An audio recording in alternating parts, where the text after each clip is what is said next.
Class 11th में commerce stream लेने का सोच रहे हो या फिर अभी अभी क्लास 12 कॉमर्स के एग्जाम्स दिए हैं, तो आप दोनों ही तरीकों के बच्चे सबसे ज्यादा जानना चाहते होंगे कि what are the career options in commerce, कि भैया करियर ऑप्शंस क्या हैं कॉमर्स स्ट्रीम में, किस तरीके से हम करियर बना सकते हैं। सो हेलो एवरीवन, मैं हूं संयम Bhyana, a graduate from Shri Ram college of commerce, जो आप सबका ड्रीम कॉलेज भी है और मुझे वहां पे गोल्ड मेडल भी मिला। मैं आज तुम्हें बताऊंगा कि क्या क्या करियर अपॉर्चुनिटीज हैं। मैं आपको बता दूं कि ये वो वीडियो रहने वाली है YouTube के ऊपर आज तक इतनी इन डेप्थ रिसर्च किसी ने करी ही नहीं है, क्योंकि मैं खुद ऐसे लोगों के साथ बैठा हूं जिनका 40-45 लाख पैकेज लगा just after the BCom honours. तो मुझे पता है कि कॉमर्स की असली पावर क्या है, कॉमर्स की असली अपॉर्चुनिटीज क्या है। मुझे खुद को 40 लाख के ऑफर्स आए हैं, तो मुझे पता है कि भैया कॉमर्स में कैसे करियर बनाया जाता है। मैं तुम्हें बताऊंगा कि हर तरीके का बच्चा, अगर तुम्हें लॉजिक पसंद है तो क्या करो, अगर तुम्हें थ्योरी पसंद है तो क्या करो, अगर तुम्हें हिसाब किताब रखना, अकाउंटेंसी ज्यादा पसंद है तो ये करियर ऑप्शन चुनो। तो मैं हर तरीके के करियर ऑप्शंस आज की वीडियो में कवर करने वाला हूं।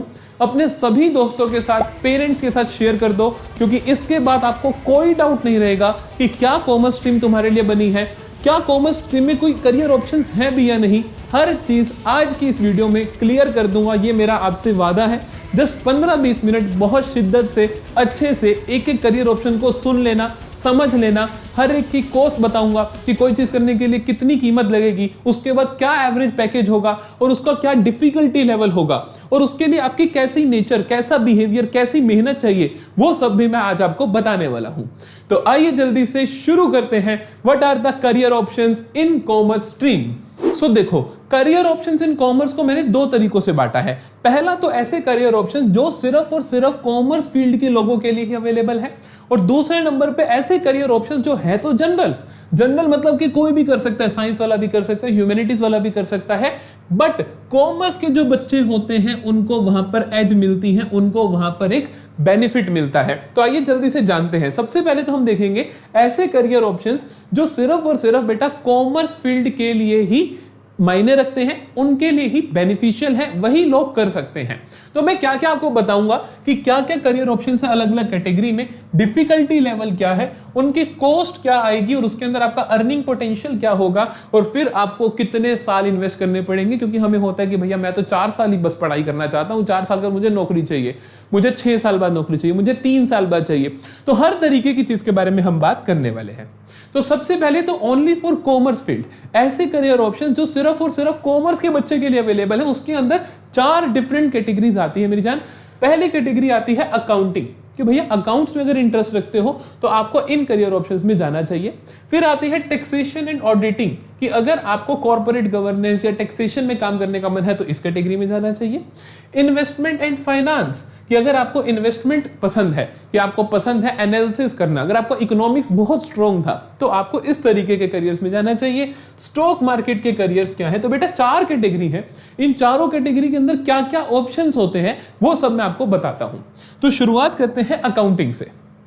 अकाउंटिंग के अंदर मेरे पास मेजरली 4 तरीके के कोर्सेज अवेलेबल है। एक तो सीए तो भैया बादशाह है, सब चाहते हैं कि सीए बन जाए, लेकिन सभी सीए बन नहीं पाते हैं। फिर आता है मेरे बेटा सीएमए, फिर आता है सीपीए यूएसए, और फिर आता है एसीसीए। ध्यान से समझाता हूं। सीए क्या है, chartered accountant of India. India के अंदर अगर आप सीए बनना चाहते हो तो आपको सीए का पेपर देना पड़ता है, जिसके 3 लेवल होते हैं। फाउंडेशन लेवल होता है, इंटर लेवल होता है, एंड देन फाइनल लेवल होता है। डिफिकल्टी की मैं बात करूं तो डिफिकल्ट कैटेगरी में हम इसको डालते हैं, क्योंकि इसका पास परसेंटेज 8 से 10% का ही रहता है सिर्फ। तो ये डिफिकल्ट करियर ऑप्शन है थोड़ा। फिर आता है बेटा सीएमए भी आपका क्या है, अकाउंटेंसी का ही कोर्स है, that is certified management accountant. कि मैनेजमेंट अकाउंटिंग कैसे होती है, ये कोर्स जो है आपका, ये मॉडरेट डिफिकल्टी लेवल पे आता है, इतना ज्यादा डिफिकल्ट नहीं है। फिर आता है CPA USA is basically USA का सीए। ये भी आजकल बहुत ट्रेंडिंग कोर्स है, और ये भी मॉडर्न ही रहता है, क्योंकि इसका जो पासिंग परसेंटेज है अराउंड वो 25-30% के अराउंड लाई करता है, तो इजी होता है इसको करना।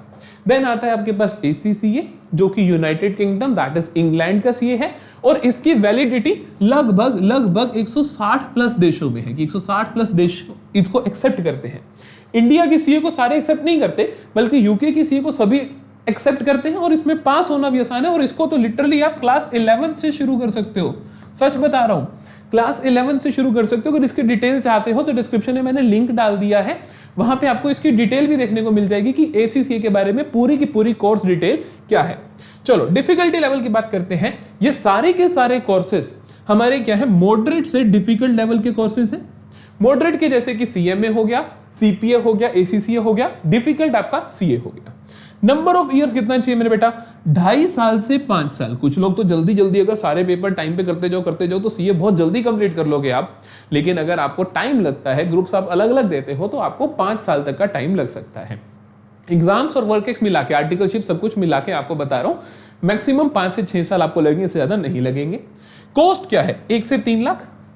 क्योंकि ये जो बाहर वाले पेपर्स है ना, ACCA है या CPA है, इनके पेपर्स की कॉस्ट ही बहुत ज्यादा होती है।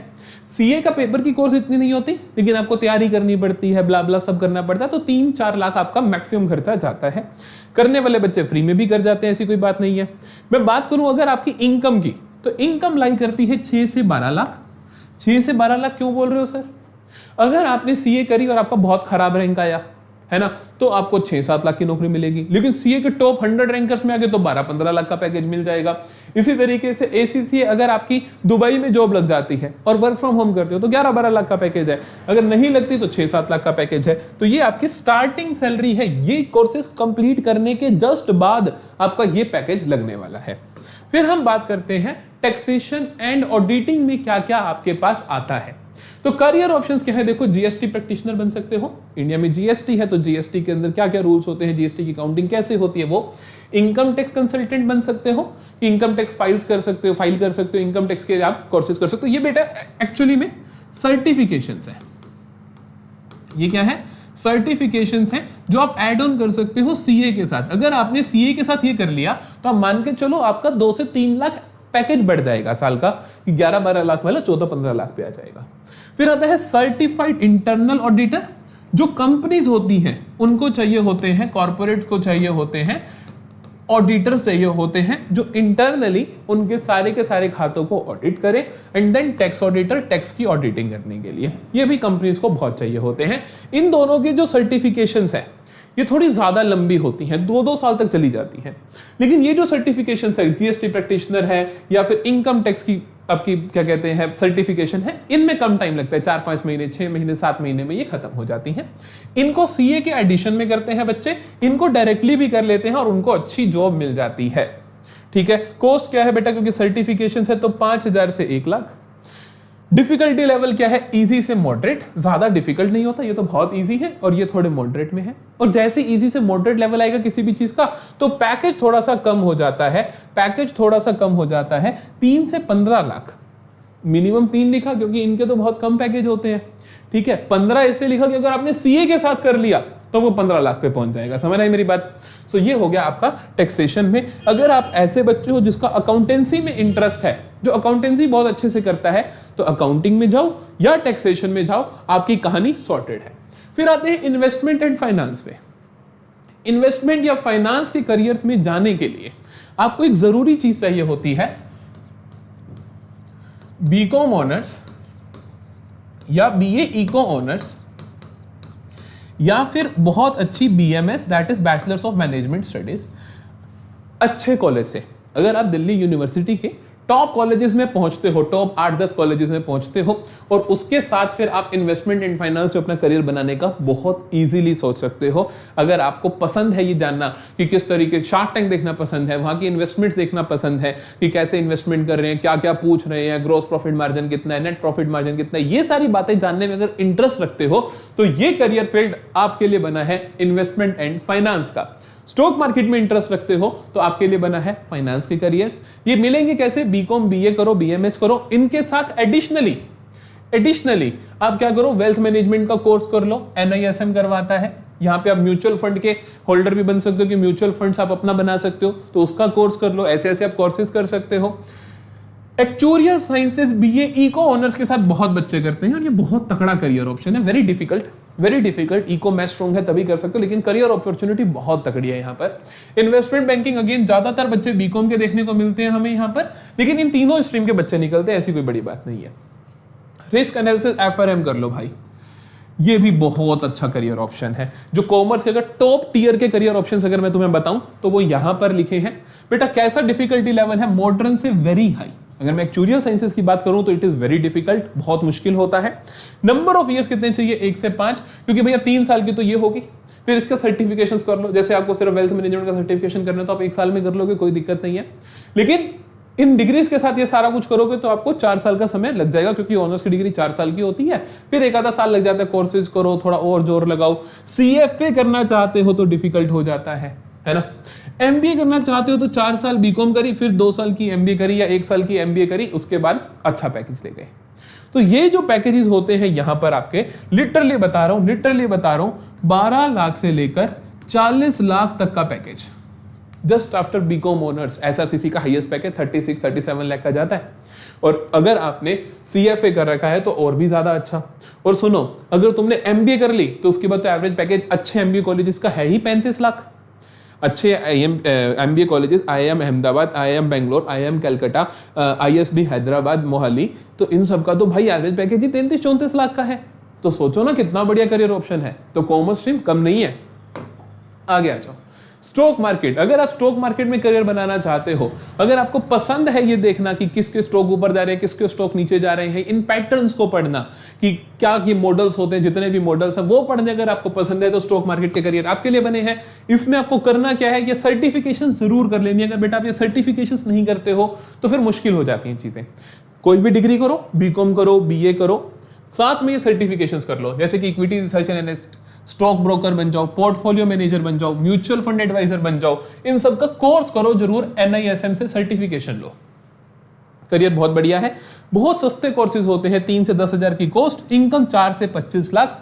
अगर आप बहुत अच्छे म्यूचुअल फंड मैनेजर बन जाते हो तो आपका बहुत ज्यादा बढ़िया पैकेज लगता है। लिटरली 25 लाख के पैकेज मैंने अपनी आंखों से निकलते देखे हैं। फिर आ जाओ ऐसे फील्ड जो जनरल है लेकिन कॉमर्स में फिर भी एडवांटेज मिलती है। पहला फील्ड आता है बेटा लॉ का, फिर आता है पब्लिक सेक्टर, सरकारी नौकरियां, फिर मार्केटिंग एंड सेल्स। चलो ध्यान से समझते हैं। सबसे पहले लॉ को देखो।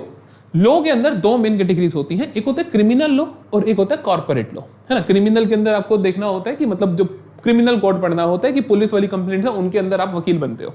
कॉर्पोरेट लॉ में अगर कॉर्पोरेट गवर्नेंस से रिलेटेड तो वहां पे आप कॉर्पोरेट लॉ में जाते हो।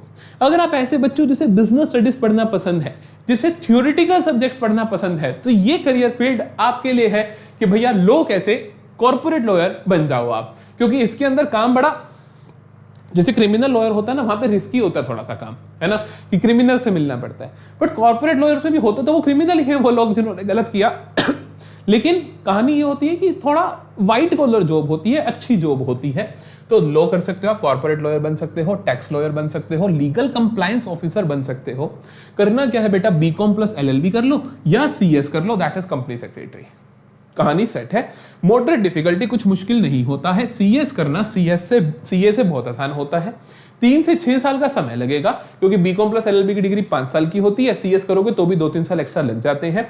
कॉस्ट 1 लाख से 20 लाख। भैया ये क्या है, अरे 20 लाख। अगर तुम्हें लॉ यूनिवर्सिटी सरकारी नहीं मिली तो प्राइवेट लॉ करोगे तो 15-20 लाख का खर्चा आ जाता है। स्टार्टिंग सैलरी काफी डिसेंट होती है, 5 से 15 लाख।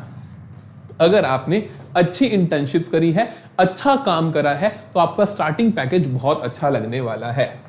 फिर आते हैं हम पब्लिक सेक्टर, सरकारी नौकरी। क्या भैया कॉमर्स स्ट्रीम के बाद सरकारी नौकरी है? अरे हाँ है। ये जो लोग होते हैं उनको तो लगता ही है कि कॉमर्स स्ट्रीम के बाद सिर्फ और सिर्फ गवर्नमेंट टीचर बन सकते हो, बाकी बातें तो लोगों को पता ही नहीं थी। अच्छा, सरकारी नौकरी में ठीक है, गवर्नमेंट टीचर आप लग सकते हो, वो किसी भी फील्ड में लग सकते हो। बाकियों के बारे में बात करते हैं। UPSC with commerce optional. बहुत सारे बच्चे यूपीएससी करते हैं कॉमर्स का ऑप्शन सब्जेक्ट लेके और मेजरली इकोनॉमिक्स का ऑप्शन सब्जेक्ट लेकर। श्री राम कॉलेज से हर साल एक ना एक रैंकर निकलता ही निकलता है। Last to last year all India rank, I think उससे पिछले साल 1 यूपीएससी एसआरसीसी से।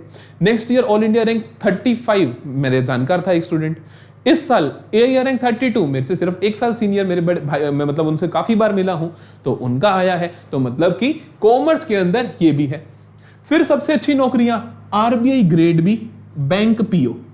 आरबीआई ग्रेड बी में कंपटीशन बहुत ज्यादा है, बट नौकरी बहुत शानदार है।